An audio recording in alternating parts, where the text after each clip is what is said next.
दिल्ली के नरेला विधानसभा के अलीपुर इलाके में सर्वोदय कन्या विद्यालय के छात्राओं का प्रदर्शन। अपनी मांगों को लेकर छात्राओं का एकजुट होकर स्कूल के प्रिंसिपल के खिलाफ कर रहे प्रदर्शन।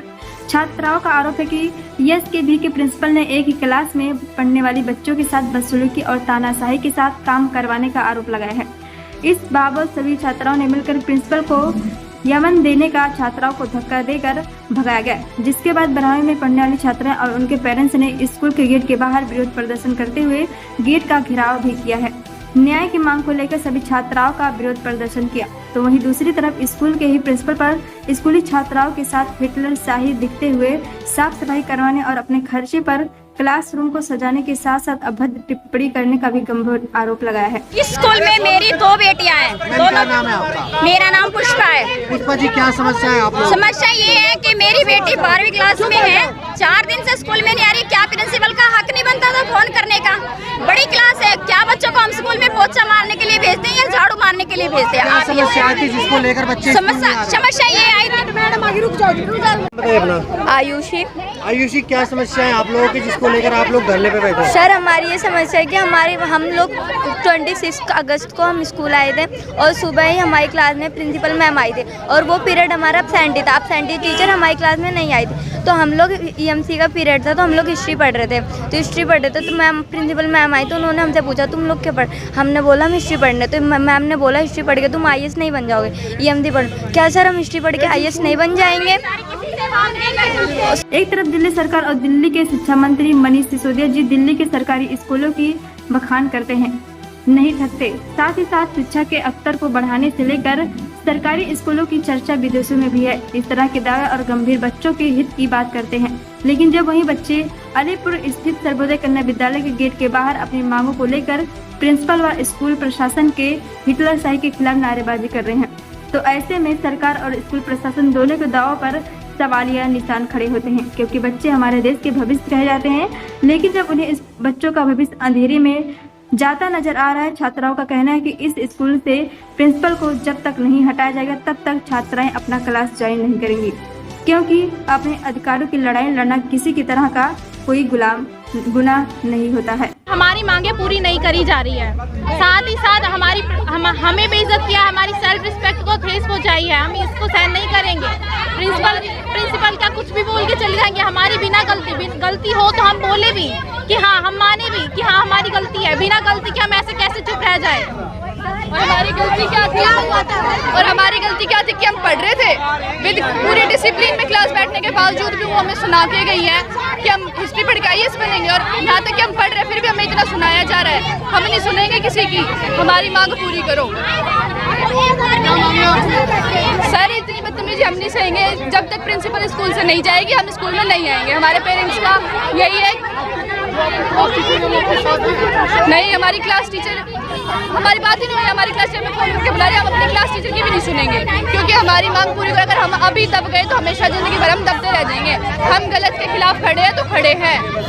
जी, क्या परेशानी है आप लोगों को, ये बताइए। सर, हमें कोई परेशानी नहीं थी। प्रिंसिपल बच्चों के सामने बदतमीजी से बोलती है और टीचर की बेइज्जती करती है। अभी जो DD मैडम आई थी, क्या बात है? उन्होंने 1 हफ्ते का टाइम दिया है। वो बोले कि 1 हफ्ते रुक जाओ कागज कार्रवाई करने में। आप लोगों को नहीं, हमारे को लिखित में नहीं बोला। उन्होंने कहा कि 1 हफ्ते का टाइम लगेगा, हम इनकी कागजी कार्रवाई करेंगे, आगे हम इनको यहीं सुधारेंगे, ये बोला उन्होंने। तो कागजों में तो बहुत लंबी अब हमारे को ऐसे कुछ नहीं लिख के दिया उन्होंने, सिर्फ हमारे को 1 हफ्ते का टाइम दिया।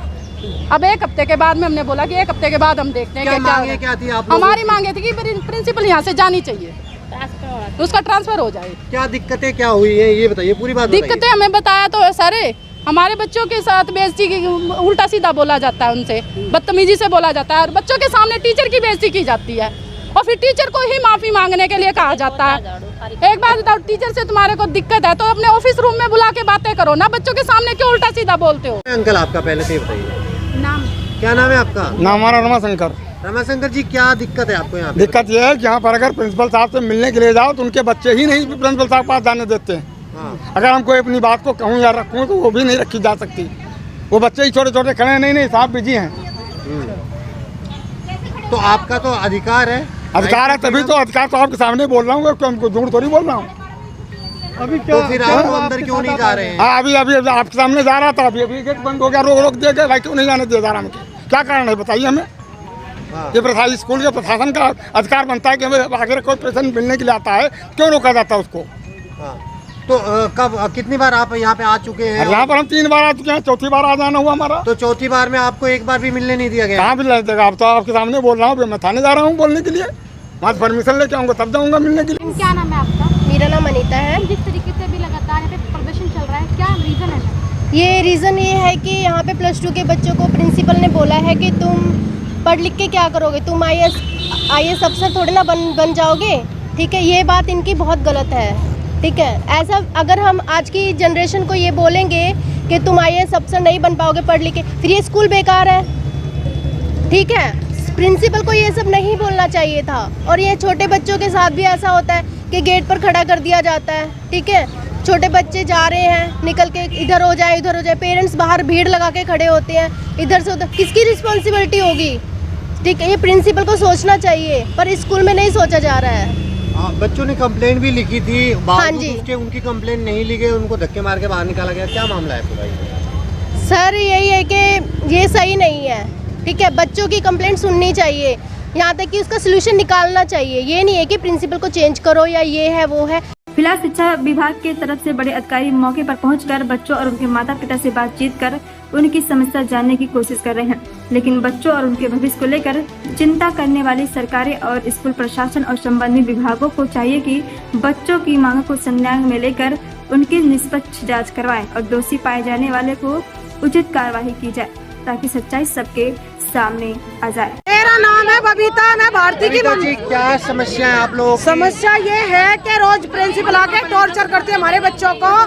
कुछ भी जैसे बाथरूम में पानी भरा हो, बच्चे नहीं जा पाए, कुछ भी दिक्कत हो जाएंगी ना, और तो बताने के लिए चलो कहीं की राजकुमारी थोड़ा ये हो तो मैं